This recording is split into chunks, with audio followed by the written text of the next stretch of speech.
이 자리에 나오신 모든 분들을 주님의 이름으로 환영하고 축복합니다. 네. 우리 오늘은 그리스도인의 삶이라는 주제로 성경을 살펴볼 거예요. 우리가 오늘 읽은 이 말씀은요, 복음이란 무엇인가? 라는 질문에 대한 답으로 이렇게 주어지고 있습니다. 먼저는 복음과 세상의 관계, 세상이 복음을 어떻게 보고 있고, 또 복음의 세상을 어떻게 보는지 이렇게 이야기를 하고, 또 복음과 교회, 복음이 교회 안에서 어떤 기능을 하고 또 능력을 보이는가, 어떤 방식으로 능력을 나타내는가, 그리고 복음과 성도라는 내용 안에서 그것이 우리 안에 어떤 의미가 있는지 이야기하고 있습니다. 예수 그리스도께서는 우리에게 그의 살과 피를 베푸시고 지금도 우리를 위해 간구하여 주십니다.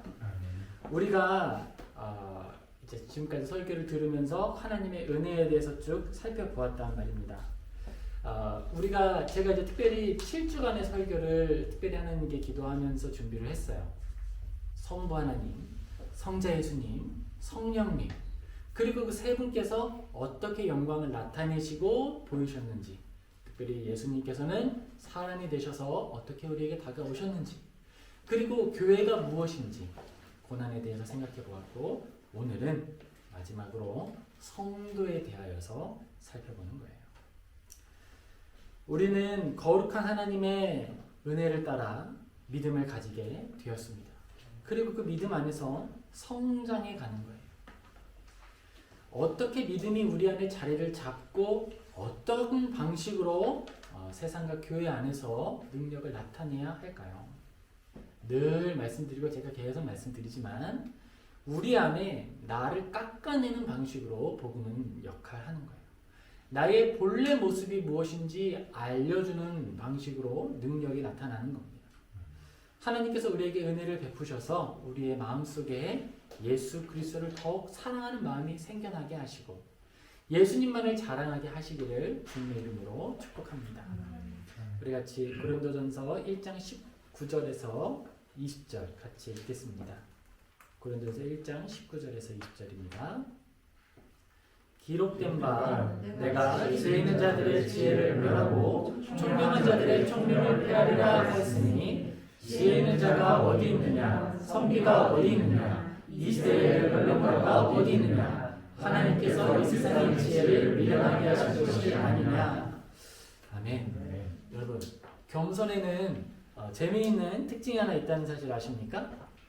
겸손은요, 진짜 겸손한 사람에게서 나타나는 거잖아요. 그런데 진짜 겸손한 사람은요, 겸손을 느낄 수가 없어요. 만약에 자기가 겸손한지 스스로 깨닫고 있다면 진짜 겸손한지 생각해 봐야 되는 거예요. 그 이유는 겸손은 언제나 나 스스로 발견하는 게 아니기 때문에 그래요.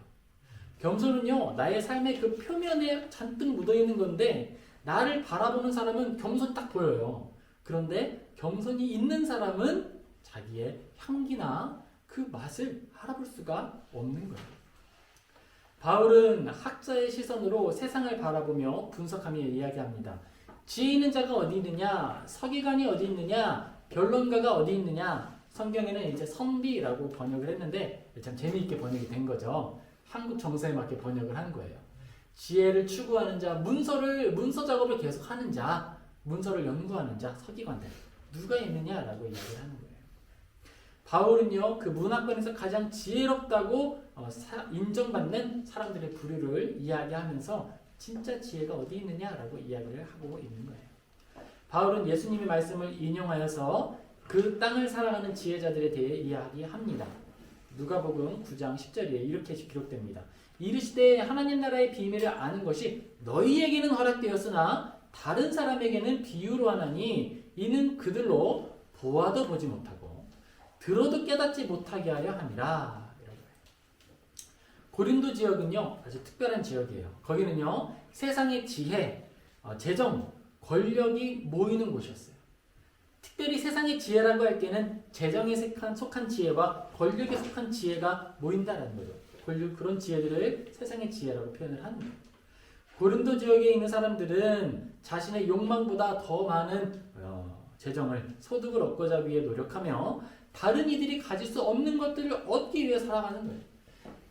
세상의 무역이 함께 모이는 것, 또 그 안에서 서로 경쟁하며 자신의 부를 나타내는 것, 사치의 극치를 달리는 것 바로 고린도였습니다. 그들은요 정말 탁월한 것을 추구한다고 이야기하고 생각해요. 그런데요 생명을 추구할 수 없어요. 그리고 영원한 것에 이르는 것을 원하지 않습니다. 그리고 이러한 것들을 우리는 지난 시간에 살펴봤는데 멀리 보지 못하는 삶이라고 부른다라고 들었습니다. 바울은 고린도에 세워진 교회를 향해 편지를 보냅니다. 그 지역은 오랜 역사와 문화의 중심 상업의 도시였어요. 당시 헬라 문화권에서 이 남쪽과 북쪽을 연결하는 관문 도시였고 또 해상적으로는 훨씬 더 규모가 큰 무역이 이루어지는 곳이었는데 동쪽과 서쪽을 연결하는 그 중심지가 바로 고린도였습니다. 고린도를 주석하는 많은 성경학자들과 또 지정학적인 연구를 하는 사람들이요 언제나 이야기하는 강조점이 거기에 있어요. 고린도는 상인과 교역을 위한 물품, 사치품, 문명을 이야기할 수밖에 없는 도시다라는 거예요. 바울이 교회를 세운 고린도 지역은 온갖 사치품과 문명의 도시였어요. 고린도의 화려함은 사람들에게서 무엇을 했을까요?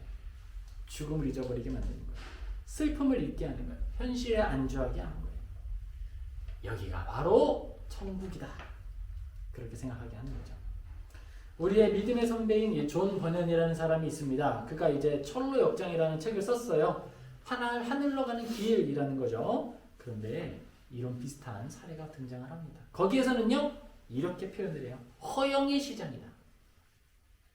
할 수만 있다면 그 시장의 주인들은 그리스도인도 그 천국으로 가는 여정을 멈추게 만들기 원한다는 거예요.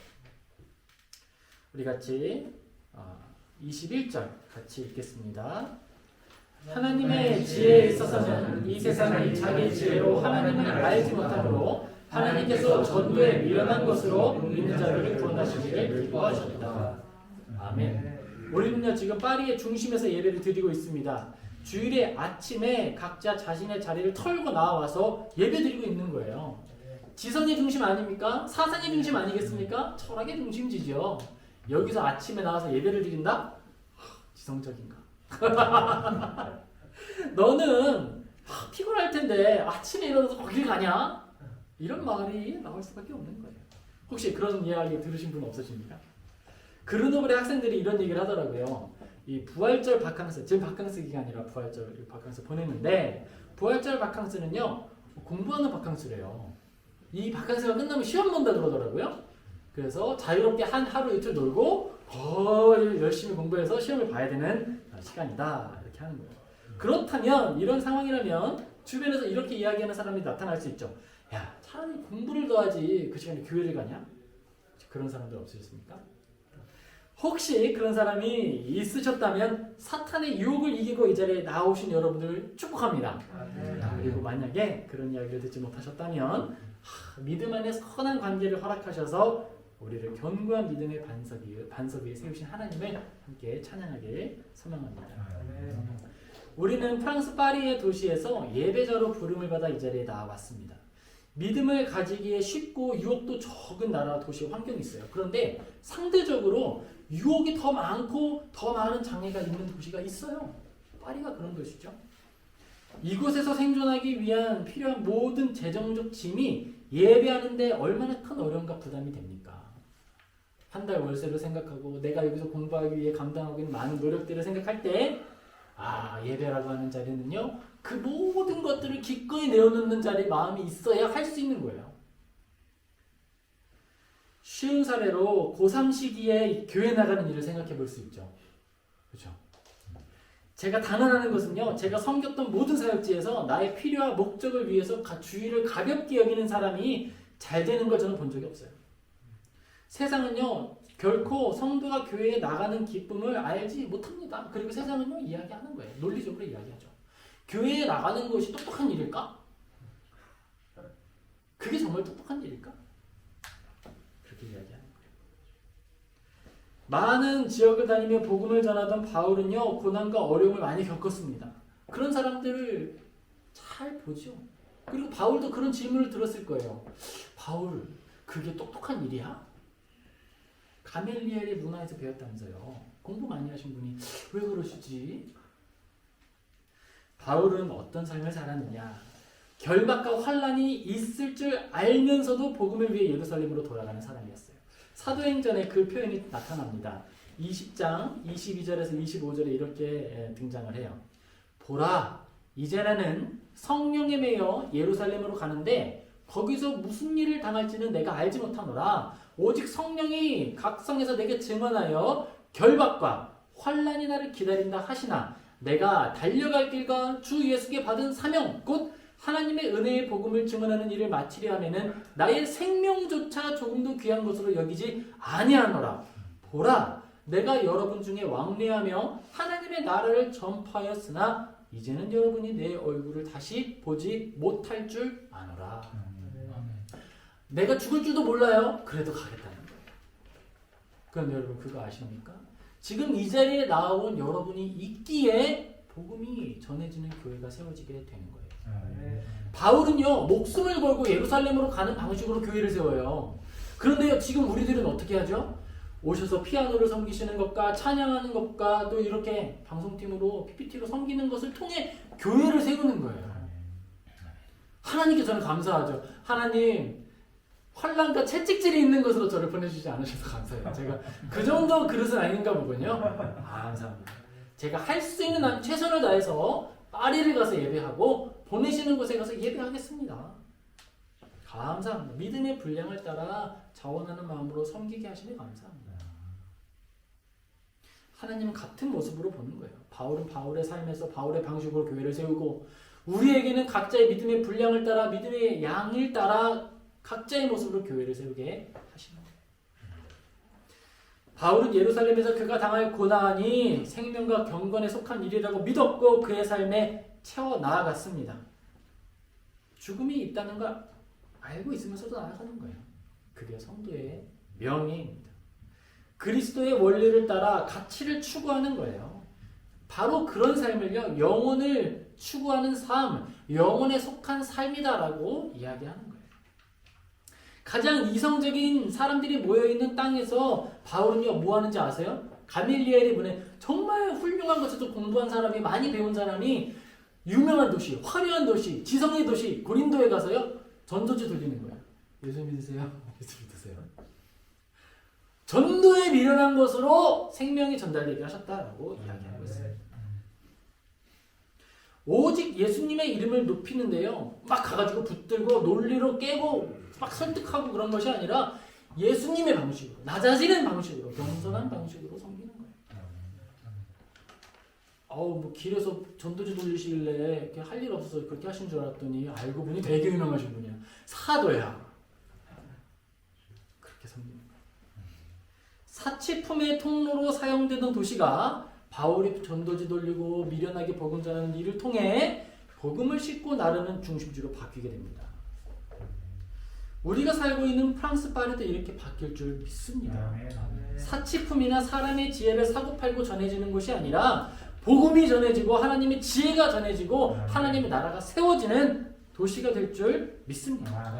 우리가 그 일을 위해 부름을 받았습니다. 우리 같이 22절, 23절 같이 읽겠습니다. 유대인은 표적을 구하고 헬라인은 지혜를 찾으나 우리는 십자가에 못 박힌 그리스도를 전하니 유대인에게는 거리끼는 것이요 이방인에게는 미련한 것이로되. 바울은 고린도에 사는 사람들의 모습을 압축해서 딱 두 종류로 분류해서 설명합니다. 유대인은요, 표정을 구하고 있어요. 이건 뭘까요? 내 안에 있는 논리를 부수어줄 만한 놀라운 기적을 보여달라 이거예요. 유대인은요, 자기 마음속에 있는 완고함을 녹여줄 만한 사건, 즉 이스라엘의 구원, 이스라엘은 지금 로마에게 지금 억압을 당하고 있거든요. 이 땅에서 자유를 얻는 모습을 보여달라 이거예요. 그럼 내가 믿겠다는 거예요. 헬라인은요, 그 땅에서 가지고 있는 논리학과 수사학을 통해 나를 좀 설득시켜 달라는 거예요. 유대인은요, 표적을 구하고 헬라인은 지혜를 구한다. 누구는요, 기적 보여달라고 그러고 누구는요, 설득해달라는 거예요. 그런데요, 바울은 어떻게 하죠?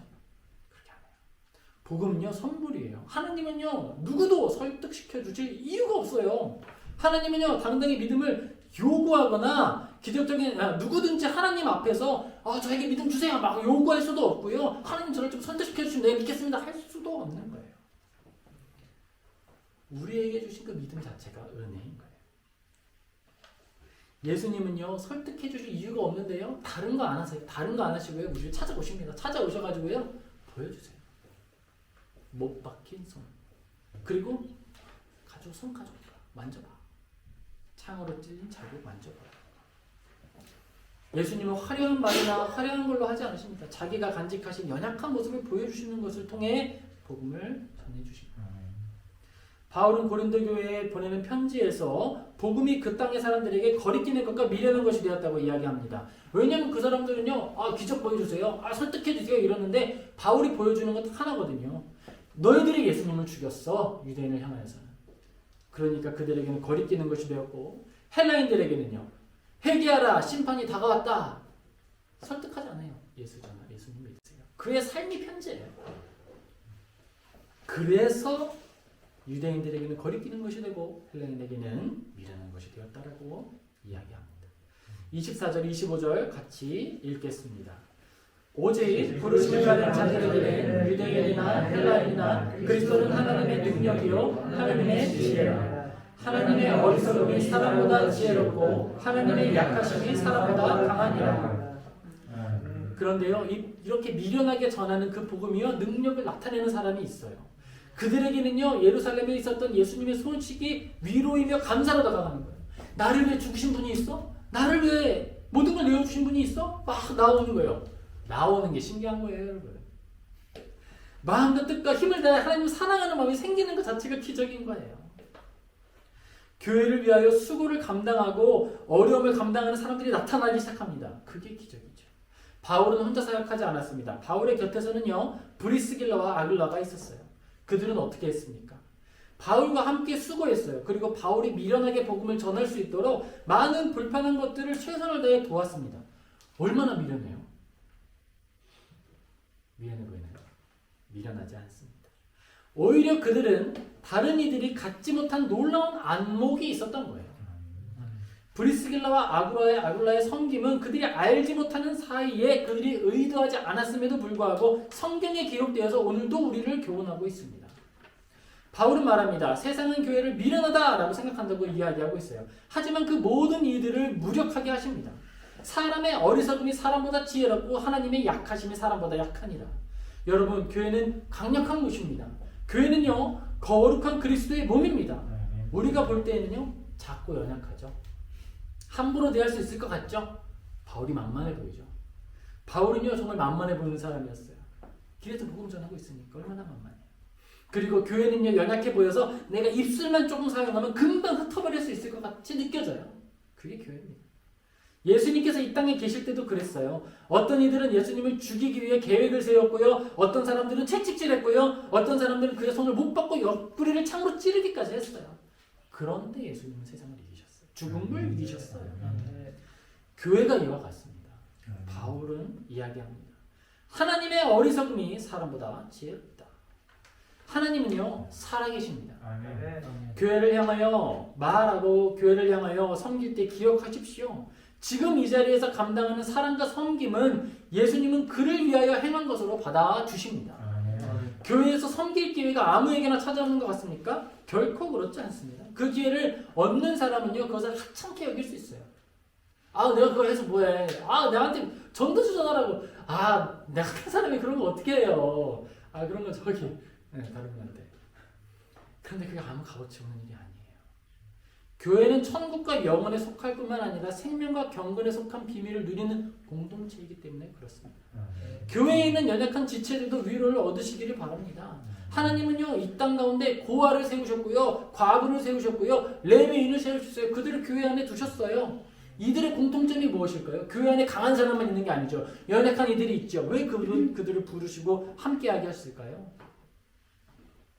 그들은요 교회를 통해서만 은혜를 누리는 사람들이에요. 그들이 가지는 영광은요 그들은 세상의 온도계라는 사실이에요. 이들 고아와 과부들은요 하나님 안에서 교회 안에서 외에는 은혜를 누릴 수 없는 사람들이에요. 소망을 찾을 수 없는 사람들이에요. 세상에 소망이 얼마나 있느냐는요, 그들이 소망을 얼마나 가지며 살아가느냐로 체크되는 거예요. 하나님께서 세상과 교회의 사랑의 온도를 재는 온도계로서 연약한 이들을 부르시는 거예요. 고아를 두시고요, 과부를 두시고요, 복음 전하는 바울을 두시는 거예요. 바울을 아무렇게나 행동할 수 있다고 그랬죠. 아우, 정말 바보 같은 바울, 미련한 것들로 복음을 전하는 바울. 바울 선생님 어디 계세요? 제가 그분의 설교를 꼭 듣고 싶습니다. 아, 바울 선생님이요? 저기 가시면 전도지 들리고 있을 거예요. 목회자들, 바로 그들을 통해 교회의 온도를 재는 거예요. 오직 이스라엘의 하나님의 말씀이 충만할 때 그들, 고아와 과부, 바울 같은 사람들, 목회자들은 그 땅으로부터 돌봄을 얻습니다. 바울은요, 복음이 없는 지역에 가면 어떻게 돼요? 멸시천대, 돌 맞고요, 어려움 당하는 거예요. 바울은요, 화려하게 복음 전하지 않았습니다. 미련하게 전했습니다. 많은 사람들은요, 정말 바울을 함부로 대했어요. 그곳에서, 복음이 없는 곳에서 바울은 어떻게 대우를 받느냐? 고린도후서 11장 23절에서 28절에 기록이 돼요. 그들이 그리스도의 일꾼이냐 정신없는 말을 하거니와 나는 더욱 그러하다. 내가 수고를 넘치도록 하고 옥에 갇히기도 더 많이 하고 매도 수없이 맞고 여러 번 죽을 뻔했다. 유대인들에게 40에서 하나 감한매를 5번 맞았고 3번 태장으로 맞았고 1번 돌로 맞았고 3번 파산했고 일주일을 깊은 바다에서 지냈다. 내가 여행할 때 강의 위험과 강도의 위험과 동족의 위험과 이방인의 위험과 시내의 위험과 광야의 위험과 바다의 위험과 거짓 형제의 위험을 당하고 또 수고하고 애쓰고 여러 번 자지 못하고 줄이고 목마르고 굶고 춥고 헐벗었다. 이 외의 일은 고사하고 나는 아직도 날마다 눌리는 일이 있으니 그것은 곧 교회를 위하여 염려하는 것이다. 복음이 없는 곳에서 바울은 이런 대접을 받는 거예요. 그 땅 가운데 하나님 사랑하는 마음, 그 온도가 얼마나 되느냐는요, 그 땅에서 바울이 받는 대접을 통해 드러나는 거예요. 빌립보 교회에서는요, 사랑을 받죠. 위로함을 얻죠. 온도가 체크돼요. 고린도전서 1장 26절입니다. 같이 읽겠습니다. 형제들아, 너희를 부르심을 보라. 육체를 따라 지혜로운 자가 많지 아니하며 능한 자가 많지 아니하며 문벌 좋은 자가 많지 아니하도다. 제가 앞서 겸손의 비밀에 대해서 이야기했습니다. 겸손의 비밀은요, 당사자가 인지하지 못하는 것이라고 했죠. 자, 여러분, 사람의 뇌는요, 부정의 개념을 인식할 수 없다는 사실 아시죠? 우리가 이걸 전혀 할 수 없다는 거예요. 뭐냐면 돌고래를 생각하지 마십시오. 이 말을 우리는 이해할 수 있지만 수행할 수 없어요. 겸손도 그래요. 우리가 겸손할 거야 라고 말하는 순간 뭘 하게 되죠? 내가 뭐에 대해서 겸손해야 되는지 분명하게 되는 거예요. 이 부분은 내가 좀 강하니까 이걸 내가 겸손해야 되겠네? 우리가 겸손하겠다라고 마음먹는 순간 겸손하지 않은 것들에 대해서 인식하게 되는 거예요. 내가 가진 자랑할 것에 대해서 더 크게 인식한다는 거예요. 내가 가지는 겸손과 이웃사랑은 실제로 내가 나의 이웃을 나보다 더 귀하게 여길 때만 이루어지는 거예요. 나 스스로 찾는 게 아니고요. 다른 사람이 나를 통해 보여지게 되는 거예요. 바울은 이 개념 안에서 고린도인들을 향해 이야기하고 있습니다. 너희 중에 지혜로운 사람이 많지 않다. 이 말 상당히 의미 있습니다. 들으실 때 불편하지 않으세요? 불편할 수 있어요. 불편한 이야기 계속 합니다. 너희들 사람 중에 많이 배운 자가 없다? 이야기하고 있어요. 바울은요, 점잖게 겸손 떠는 사람들에게 편지 쓰는 게 아니라는 거예요. 나를 진짜 그런 사람으로 인식하는 사람들에게 이 편지를 쓰는 거예요. 진실로 하나님 앞에서 나의 위치를 이해하는 사람들에게 편지하고 있다는 거예요. 편지를 읽는 최소한의 자격이 있다면 내가 이 안에 속하는지 확인하는 거예요. 고린도서 27절입니다. 그러나 하나님께서 세상의 미련한 것들을 택하사 지혜 있는 것들을 부끄럽게 하시고 세상의 약한 것들을 택하사 강한 것들을 부끄럽게 하려 하시며 우리가 그리 지혜롭지 않다는 것과 약간 무능한 것과 학벌이 좋지 않다는 사실에 감사합시다. 사도로 살아가며 자신의 생명도 복음의 불씨를 위해 던져놓은 바울은요, 자기 스스로를 죄인 중에 괴수라고 불렀어요. 겸손 떤 게 아니었죠. 진짜 자기 인식이 죄인 중에 괴수였어요. 더 말해 무엇하겠습니까? 겸손은 복음의 목적지가 아닙니다. 복음의 시작지죠. 저는요, 계획을 세우고 그 계획대로 이루어가는 일을 정말 좋아합니다. 기뻐해요. 하지만 하나님은요, 하나님을 믿는 믿음 안에서 그것부터 깨뜨리기 시작하셨어요. 야 이거 너무 심한 거 아니야? 할 정도로 모든 계획을요 제가 A부터 Z까지 세웠으면 그 사이로 막 가는 거예요. B 사이로 막 가듯이 모든 계획이 막 사이사이로 흘러가는 거예요. 왜 그렇게 하셨을까요? 그것은요 우리의 삶에 이루어진 모든 일이 하나님이 알게 하신 줄 알게 하시려고 그러는 거예요. 겸손을 가르쳐 주시는 거죠. 믿음의 시작점에 인도해 주시는 거예요. 우리들이 계획하는 것과 생각하는 것들이 모두 삐뚤어지고 깨어지고 있습니까? 하나님의 일하심을 바라보시기 바랍니다. 믿음의 시작 지점에 인도해 주시는 거예요. 너 너무 높아. 거기 시작 지점 아니야. 부루마블을 하려면 시작 지점부터 출발을 해야 한 바퀴 돌았을 때 월급이 오지. 앞에 가서 시작하는 거 아니라고 말하는 거예요. 손 들고 시작 지점으로 가는 거예요. 내가 좀 많이 깨진다. 그러면 감사하세요. 아, 내가 좀 가진 게 많았구나. 내가 좀 오랫동안 깨지고 있다. 그러면 아, 내가 좀 시작 지점부터 멀리 떨어져 있었나 보다 생각하시면 되는 거예요. 믿음의 선배들은요 그것을 성화라고 불렀습니다. 그것을 믿음의 여정이라고 불렀어요. 우리가 그 여정을 가고 있는 겁니다. 고린도전서 1장 28절 29절 같이 읽겠습니다. 하나님께서 세상의 천한 것들과 멸시받는 것들과 없는 것들을 택하사 있는 것들을 폐하려 하시나니 이는 아무 육체도 하나님 앞에서 자랑하지 못하게 하려 하십니다. 여러분 고린도 지역은요 상업과 문화의 중심지예요. 그곳에 세워진 학교나 그곳에 있는 사람들이 수준이 낮기가 힘들어요. 그런 사람들을 향해서 바울이 이야기하고 있는 거예요. 너희들은 지혜가 없다. 대놓고 이야기하는 거죠. 너희들이 지금 어떤 부분에서 자존감이 높을지 알고서 그 얘기를 하는 거야. 그걸 깨고 있는 거예요. 세상의 눈으로 가장 높은 곳에 머무는 사람들이 고린도에서 사는 사람들이에요. 그런 사람들에게 던지는 거예요. 향락과 화려한 것이 많은 사람들. 고린도에 산다 그러면 사람들이 다 놀래요. 우와. 파리에 산다 그러면 다들 놀라잖아요. 우와. 에펠탑 맨날 부르겠다. 그런 사람들에게 이야기하는 거예요. 죄인 중에 괴수임을 발견하도록 인도하는 거예요. 그것이 생명력 있는 복음의 능력이고 복음이 우리 안에 나타난 결과입니다. 여러분은 이 세 가지 부류 중에 하나에 속해야 한다면 무조건 속해야 한다면 어디에 속하고 싶으세요? 세상에 천한 것들, 멸시받는 것들, 없는 것들. 바울은 이 세 가지 외에 다른 선택지를 주지 않았어요. 우리는 어디에 있습니까? 하나님께서 우리를 택하셨고 복음을 통해 변화된 인격과 변화된 자한상을 우리에게 베풀어 주셨습니다. 이 셋 중에 하나가 나다라고 인정하게 됩니다. 그들이 모인 곳이 바로 교회가 되었습니다. 가장 화려한 도시에서 새벽을 깨워 예배하고 자발적인 불평과 자발적인 낮아짐을 실천했으며 자신들의 영광에 참여했다는 사실조차 잊은 채 낮은 자의 모습으로 그리스도의 형상을 살아내는 거예요. 그게 바로 교회입니다. 그 교회의 모습을요 이사야서에서는 정말 예쁘게 표현을 해요. 사자의 굴에 어린아이가 손 놓고 장난쳐도 물지 않고 사자와 양이 함께 뛰어노는 곳 어디? 교회라는 거예요.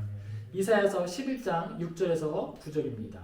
그때에 이리가 어린 양과 함께 살며 표범이 어린 염소와 함께 누우며 송아지가 어린 사자와 살찐 짐승이 함께 있어 어린아이에게 끌리며 암소와 곰이 함께 먹으며 그것들의 새끼가 함께 엎드리며 사자가 소처럼 풀을 먹을 것이며 젖먹는 아이가 독사의 구멍에서 장난하며 젖된 어린아이가 독사의 굴에 손을 넣을 것이라. 내 거룩한 산 모든 곳에서 해됨도 없고 상함도 없을 것이니 이는 물이 바다를 덮음같이 여호와를 아는 지식이 세상에 충만할 것임이니라. 아멘. 우리는 교회 안에서 천국을 미리 맛보며 살아가는 거예요. 어린아이가 송아지를 끄는데 소를 끄는데 그 소가 끌려오겠어요? 힘주면 끌려가죠. 얼마든지 끌고 가죠 어린아이. 근데 어린아이가 끄니까 끌려온다는 거예요. 소가 힘이 없어서가 아니죠. 어린아이를 사랑하기 때문에. 우리가 내가 선생님이 돼서 어린아이들을 대하고 우리가 정말 믿음에 연약한 이들을 대하며 내 모든 것을 내어주는 이유가 무엇일까요? 나는요 힘을 쓰면요 송아지처럼 더 큰 힘을 쓸 수 있어요. 그런데 어린아이를 사랑하니까 끌려가는 거잖아요. 사랑의 원리잖아요. 그걸 바로 하나님 나라라고 말하는 거예요. 그걸 맛보는 곳 어디? 교회라고 이야기하는 거예요. 고린도전서 1장 30절 31절입니다.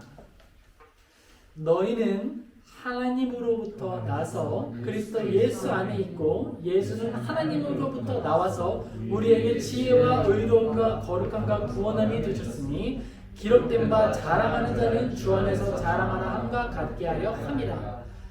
사랑하는 성도 여러분, 여기에 우리의 명예가 있어요. 미천한 자다, 없는 자다, 미련한 자다, 그거에는 우리의 명예가 없다는 거예요. 그거에는 우리의 자랑이 없다는 거예요.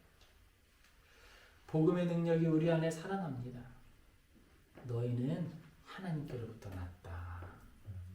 우리의 자존감은 거기 있다는 거예요. 말씀을 통해 우리는 낮아질 것이고 자신을 비워 종의 형상을 가질 겁니다. 그게 복음의 능력입니다. 성부와 성자와 성령께서 이 일을 기뻐하셨고 이 일을 그대로 수행하셨어요. 그리고 이제 그 일에 우리를 초대하시는 거예요. 이제 우리를 복음의 영광과 능력에 초대하셨습니다. 우리가 교회를 거룩하다 말하고 예수 그리스도의 몸이라 믿으며 사랑하는 이유가 여기 있습니다. 우리가 미련한 방식으로 전도지 나누고 미련한 방식으로 새벽을 깨워 예배를 섬기고 있는 모든 것, 그 비밀이 여기 있다는 거예요.